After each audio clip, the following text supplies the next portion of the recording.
सभी को नमस्ते। रावल सर यूट्यूब चैनल पर आपका हार्दिक स्वागत है।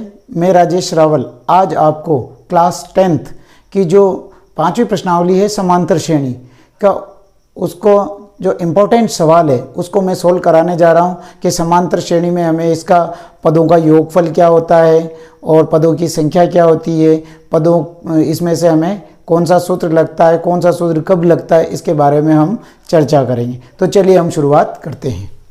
समांतर श्रेणी का एक क्वेश्चन है कि यदि किसी एपी के प्रथम 14 पदों का योग 1050 है तथा इसका प्रथम पद 10 है तो 20वां पद ज्ञात कीजिए। देखो पहले तो हमें ये जब समांतर श्रेणी से कोई भी प्रश्न आता है तो पहले तो ये देखना है कि क्या क्या चीज दे रखी है उसको लिख लो। देखो प्रथम 14 पदों का योग यानी कि n बराबर दे रखा है 14।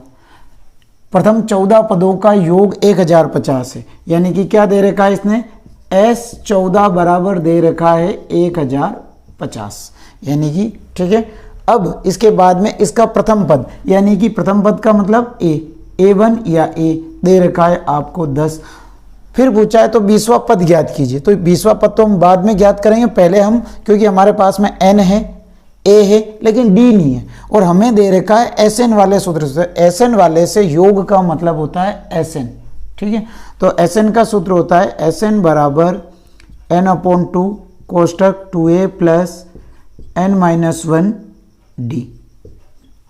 Sn दे रखा हमें 1050 बराबर n की जगह हमें 14 रखना क्योंकि इसमें दे रखा n बराबर हमें रखना है 14 इसमें। तो 14/2 कोष्टक 2a यानी 2 इंटू a का मतलब 10 प्लस n का मतलब 14 माइनस 1 और d का मान हमें ज्ञात करना है।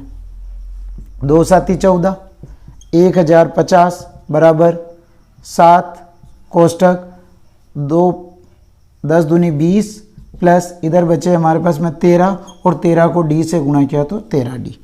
अब ये इंटू में संख्या तो इसके बटे में जाने दो। तो 1050 बटा 7 बराबर 20 प्लस 13d। काट दो इसको, 7 एकम 7 3 बचे, 7 बचे 35 0 यानी 150 बार कटा। तो इधर तो आ गया अपने पास में 150 बराबर 20 प्लस 13d, ठीक है। अब 20 प्लस के इधर आएंगे तो माइनस के, तो 150 माइनस 20 बराबर 13d। 150 में से 20 जाएगा तो 130 बराबर 13d और इंटू में संख्या तो बटे में जाएगी तो 130 बटा 13 बराबर d। 13 एकम 13 और 1 यानी d बराबर आ गया हमारे पास में 10। अब हमारे पास में देखिए d का मान भी है 10 और a का मान भी है 10 और हमें कौन सा पद निकालना है, 20वां पद यानी कि पद का योगफल नहीं पूछ रहा है, 20वां पद यानी an की बात कर रहा। तो अब हमें an बराबर a प्लस n-1 d, ठीक है। अब हमें n की जगह हम 20 रखेंगे इसमें। तो पहला पद तो है 10, n 20 माइनस 1 और d का मान है 10 अभी निकाला। तो 10 प्लस 19 इंटू 10 बराबर 10 प्लस 19 को 10 से गुणा करेंगे 190 और ये चल रहा हमारा कौन सा पद, 20वां पद। तो a20 यानी a20 बराबर आ जाएगा 200। तो ये हमारा इस सवाल का आंसर होगा। तो हमने इस वीडियो में एक महत्वपूर्ण सवाल है आपका समांतर श्रेणी का जो परीक्षा की दृष्टि से इम्पोर्टेंट है और आने की इस सवाल की संभावना फुल है। तो आप इस वीडियो को अपने दोस्तों को शेयर करें और चैनल को सब्सक्राइब करें जिससे कि उनको भी बेनिफिट मिल सके। Thank you.